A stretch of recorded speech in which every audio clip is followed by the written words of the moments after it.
I started, that's actually a really good point, because like you don't hear about this. Like I had like one day of it in massage school, so I knew of it.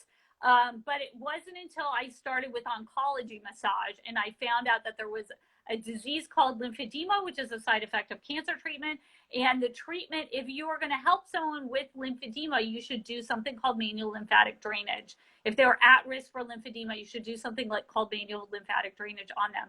So it's like a passion. It started very early. I did not get into massage therapy and then accidentally wander into the wrong classroom and learn about post-op massage. Like my first clients that I ever worked on from then until now, surgery, after surgery, it's been my passion.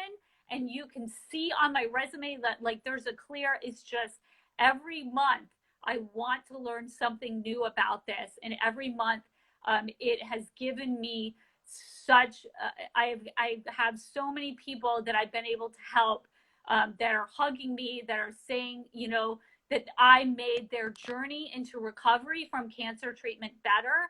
And it's just, and maybe also if we could widen somebody's horizon where maybe they got into it because they see like maybe you can make money off people with liposuction. If you learn MLD and you love it, there is such a wider opportunity for you, and there is such a wealth of education out there, and you can really have such an impact in people's lives with MLD if you would consider, especially if you already have like the soul and heart to help somebody who's suffering after surgery, and not just do like a cookie cutter massage and tell them, oh, it's supposed to hurt, don't worry about it. Like if you really want to relieve suffering for your clients, like oncology massage is a beautiful modality to move into, and you can definitely have the bulk of what you do be post-op if you want to, but to be able to help someone after, you know, with their on their cancer journey is so deeply it's so deeply meaningful to me and to everyone that I meet that does oncology massage. It's deeply meaningful to me because I lost both my parents from breast cancer. I'm sorry, both my parents from cancer. My mother had breast cancer. She died when I was 19. She was first diagnosed when I was 9 years old. And I lost my father 11 years ago from lung cancer. So if I can take my hands and help somebody who is suffering on that same path and give them a moment of respite, a moment of solace. That's the name of my company, is Solace Massage and Mindfulness.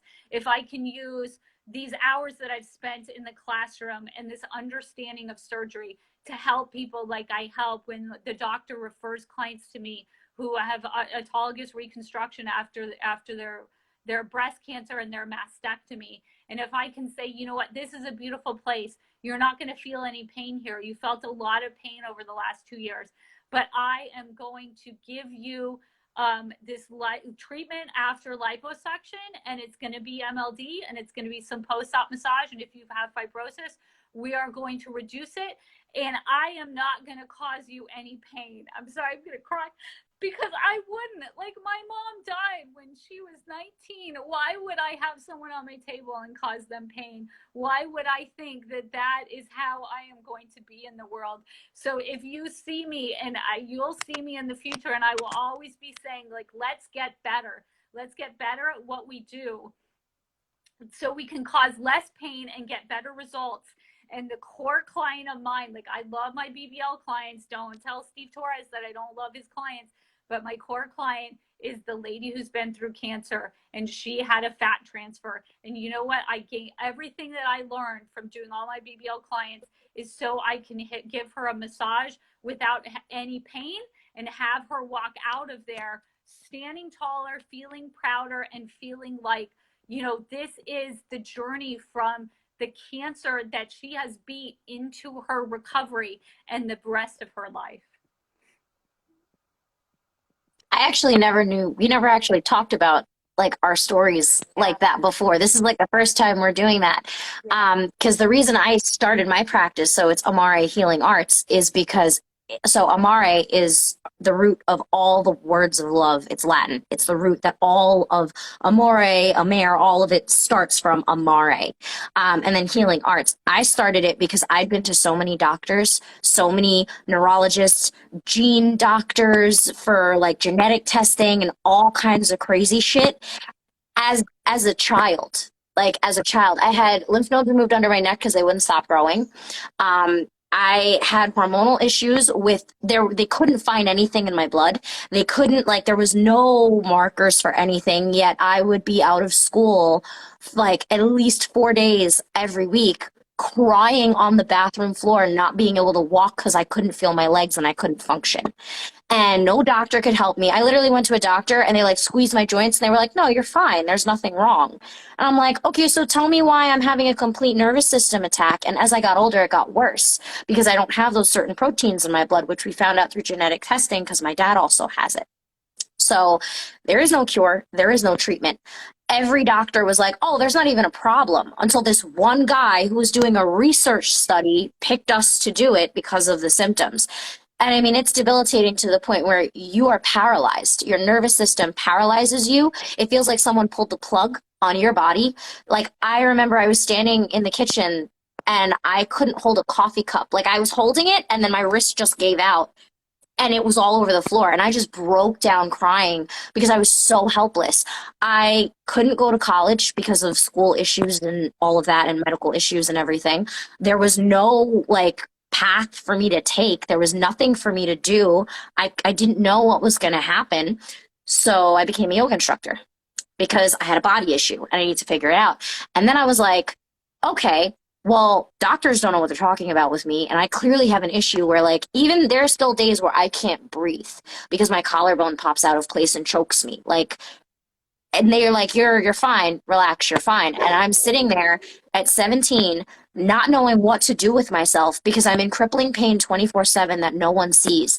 And I thought, if I could just help myself, I could help so many other people like me that think they're crazy, that are alone, that have no family, have no support, are completely by themselves and have nothing. Like, that people think you're crazy. And that was my mission. It was like, you know what? I'm going to fix this myself so this doesn't ever happen to anyone else. Ever. Because this is not fair. Because I don't have health insurance. Because I'm 17 and on my own and can't live in the world. Like, this is not okay. I'm never letting this happen to anyone ever again. So I did the yoga, and then I was like, okay, my yoga babies, my little students all had like body limitations and things. And I was like, there's got to be a way to physically fix this. So then I became a massage therapist while in school for holistic health and Ayurveda. So I have two different holistic health certifications. One specifically Ayurveda and one is holistic health, like national blah, blah, blah, holistic health. So I went to massage school, and then right out of massage school, because again, with my issues, I was like, I need to physically help people with this.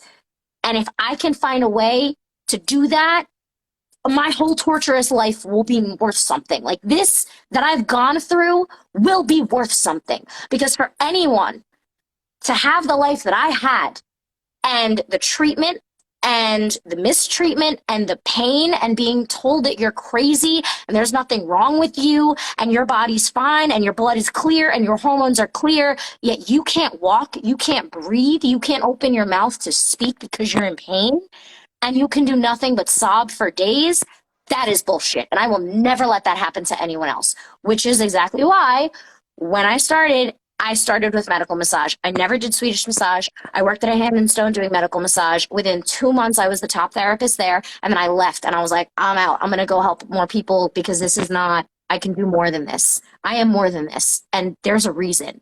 So I started working at a medical massage internship.